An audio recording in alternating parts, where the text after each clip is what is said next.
బెంగాల్లో ఐప్యాక్ రచ్చ కోల్కతాలో జరిగినటువంటి ర్యాలీలో సీఎం మమత అంటూ చూస్తా ఉన్నాం.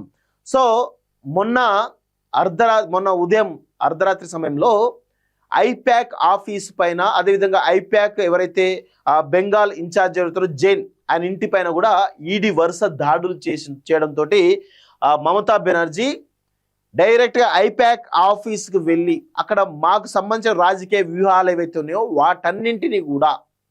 వాటన్నింటి వ్యూహాలను కూడా చోరీ చేశారు ఈడీ అని చెప్పేసి కూడా ఆమె కూడా పెద్ద ఎత్తున నిరసన కార్యక్రమం తెలియజేయడం జరిగింది.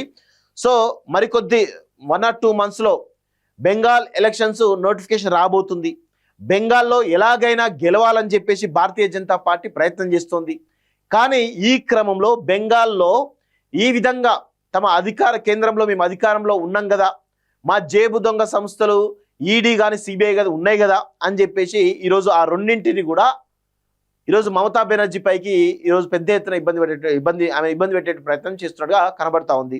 నేనేమంటా ఉన్నాం, మీరు గెలవాలనుకుంటే రాజకీయ వ్యూహాలకు ప్రతి వ్యూహాలు పన్నుకోండి, కానీ గింత నీచంగా దిగజారి ప్రవర్తించడం ఏదైతే ఉందో అది మమతా బెనర్జీని ఓడించడానికే అని అర్థమవుతున్నప్పటికీ కూడా ఇలా వ్యవస్థల్ని వాడుకొని, ప్రభుత్వ రంగ వ్యవస్థల్ని వాడుకొని ఈరోజు వాళ్ళని బెదిరించే ప్రయత్నం చేస్తే రేపు ఆమె చేతిలో అన్ని రకాల అవకాశాలు ఉంటాయి. ఆమెది కూడా ప్రభుత్వమే కదా, ఆమె కింద కూడా పోలీస్ డిపార్ట్మెంట్ కదా, ఆమె కింద కూడా అనేక రకాల డిపార్ట్మెంట్ ఉంటాయి కదా. రేపు అమిత్ షా పైనో లేకపోతే ఇంకొకరి పైనో చేస్తే ఏంది పరిస్థితి?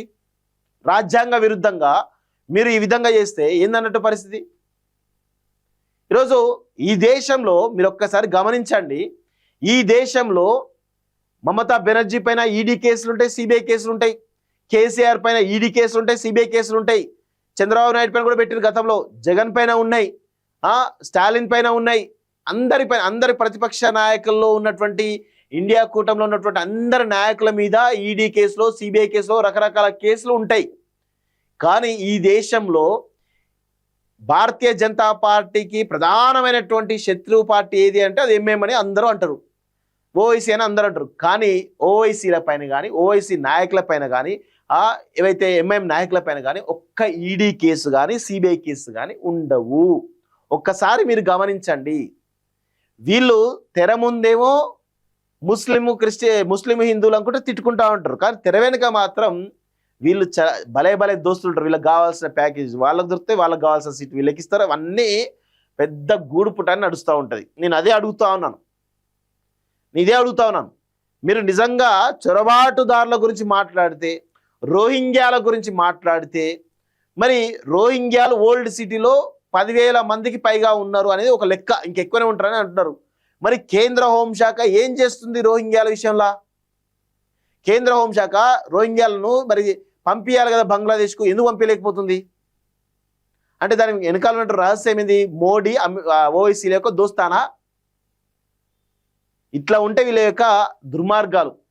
ఇప్పటికైనా మారండి. బీజేపీ, మోడీ, అమిత్ షాలు ఇప్పటికైనా ఇంత దిగజారి వ్యవహరిస్తే మీకు మరి రాజకీయంగా సమాధి తప్పదనేది గుర్తుపెట్టుకోవాలి.